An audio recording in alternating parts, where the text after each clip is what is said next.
Hey, it's Miss Kellie Michele. Welcome back to my channel. Today, I have a guest with me, and she is going to talk about the military and the needs for midterm rentals with the military, right? So this is Kay. She also has a YouTube channel as well, and she will provide her information at the end of the video. But Kay, go ahead and introduce yourself and just say hello. All right. Hey guys, my name is Kay. I'm in North Carolina right now, and my YouTube channel is Money Moves with Kay. But we're a military family. We were stationed in Germany in 2014. Spent 3 years there, came back to North Carolina. And yeah, my husband's retired. He served 20 years in the military, the Army, the branch of the Army.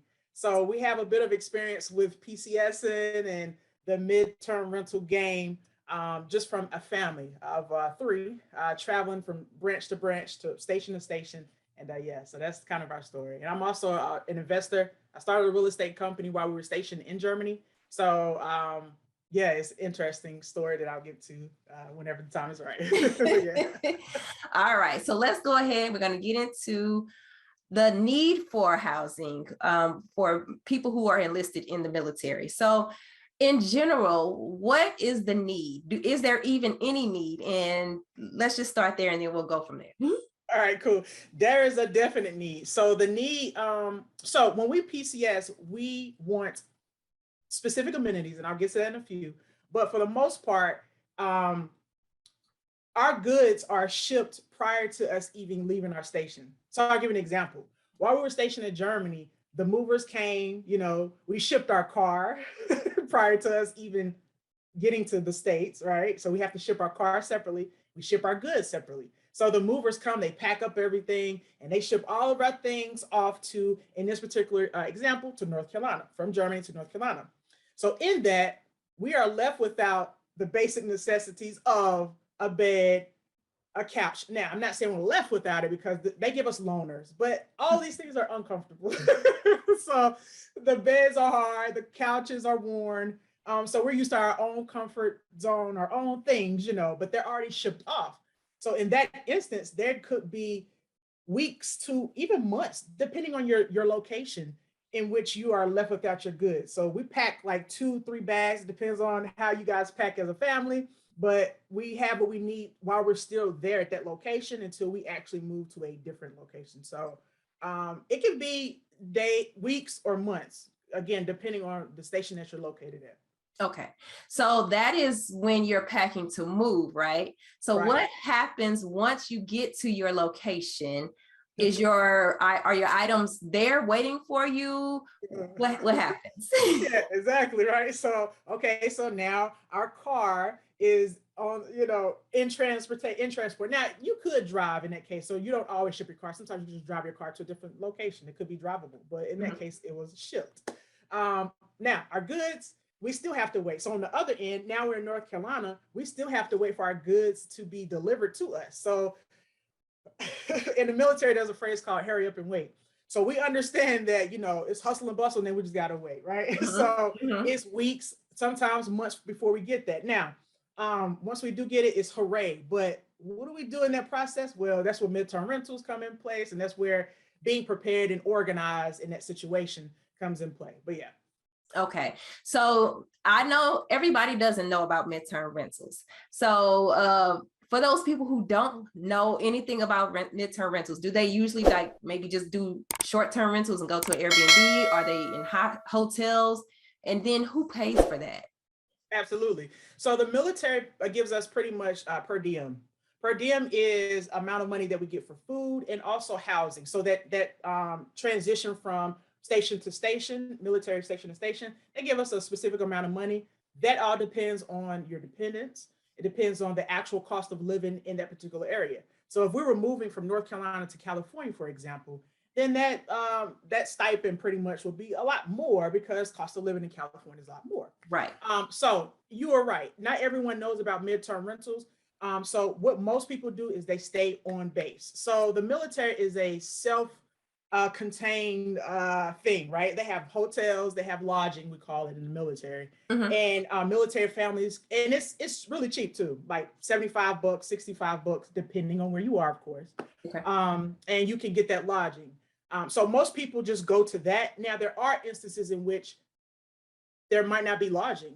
For instance, Fort Bragg or another popular base may not have, they may have a lot of people PCSing at the same time, or just people on vacation. I can go vacation in DC area, in the Maryland area, and get a room. But if there's no room left within lodging, then you have to get a paper from the military saying, hey, we don't have any lodging left for these folks. They need to go elsewhere. And then we could go get a hotel, Airbnb, or whatever the case may be. So in those instances where people really don't know about midterm rentals, they typically just go, on base, lodging on base. So yeah. Okay. But if they can't get lodging on base, they can go off base, but all of this is still covered by the military. So it's not coming out of anyone's pocket, right? So let me say this. Now, if you're going off base, you're going to have to front the bill. Now, it could be a little bit more because a midterm rental is a little bit more pricier, but we'll get to the advantages of even saying, forget, I don't even care how much I need to spend. I'll spend whatever I need to spend to have those comforts of home for those weeks or months that I'm there. So if you go off of base, you will have to fork it out yourself, right? Okay. So if you find a good Airbnb for $125 a night, you're going to have to pay for that, just like you would on base, but it's just more pricier. So yeah, you have to fork it out. Okay. So in those periods of time, and I know this may vary, you let me know, on average, how long do you usually have to wait until you are able to settle into your new house or your new home when you relocate? Right. So again, it could be weeks, it could be months, and it all depends on, what station it is, but normally it's not as organized and things just don't go as you plan. So it could be weeks or months until you get your things and you're settled in. So yeah. All right. Now, what if a person wanted to cater to the military and the families? Now we know that you all have to pay out of your pocket. What are some things that would be beneficial for a military family to have if they need to stay in a midterm rental? Like, what would be the requirements to make them say, yeah, we're going to stay here? Oh yeah, space. We do not want to be, even in a family of 3, right? We do not want to be like this in one room, like a hotel room, right? Right. We want space. We want our own rooms because we've been traveling together for so long. I just want to be in here, just have serenity and peace for like 30 minutes or whatever, right? So space is number 1 for me, right? Space, a kitchen to cook, right? A backyard, a yard space. Some people travel with their pets, so that's actually important to some folks, not us, but some folks it is. Proximity to things, right? So kind of being to where we could get an Uber or a Lyft to certain places, because again, if we're coming from Germany, we either have a rental car or we're just toughing it out and doing an Uber. So yeah, those are things that are very, very important. But I would say space and a good neighborhood, of course, but space is probably number 1. Just to spread out, because what we're doing as a military family is we're traveling with a ton of luggage, right? So my husband is used to it because he's deployed. So every time they move, they have their luggage and they have to move it every time. But Kay and the little one are not used to that. So we have to take our luggage everywhere we go. So once we plop down, that's it. Like, I don't want to move again. So, and you'll see things everywhere. And he travels, or he used to travel because he's retired. He used to travel with his gear as well, because he has to have enough gear on him to be able to start work soon, because he does have time off of work to get everything together, housing, because they give you time to find housing and stuff like that for your rental. But yeah, it's a ton of stuff, so we need space. Yeah. So what I'm getting is, all right, so we know that you all have to pay out of your pocket. It's going to be, you don't really know how long it's going to be, so that can vary. And then the other thing I want to know is it important to be close to the base, or is that a big factor? Like, do you want to be within a certain time period or so many miles from the base, or you could be anywhere as long as you can just get to the base within an hour or whatever? I would say it depends on the actual base, but I would say for the most part, we do want to be at least 15 to 20 minutes-ish from base, because it's not uncommon for wherever we choose an Airbnb, because we use Airbnbs all the time, right? So it's not uncommon the Airbnbs we choose, we might actually like that neighborhood, because you have to think too, we're looking for actual properties to rent eventually, right? Because we're not going to be in this situation forever. So while we're here in a midterm rental or Airbnb or whatever, we are going out finding places to live. So if we're new to the area, that neighborhood is the first impression that we have. Like, I like this neighborhood. Let's try this one first. Right. So let's look around and see if we see on Zillow if there's any rentals in the area, because we actually like this particular neighborhood. Okay. So in that event, in that event, we want to see if it's 15, 20 minutes away from base. If it meets those requirements where it's a quick, easy drive to base, boom, we're set, right? So okay.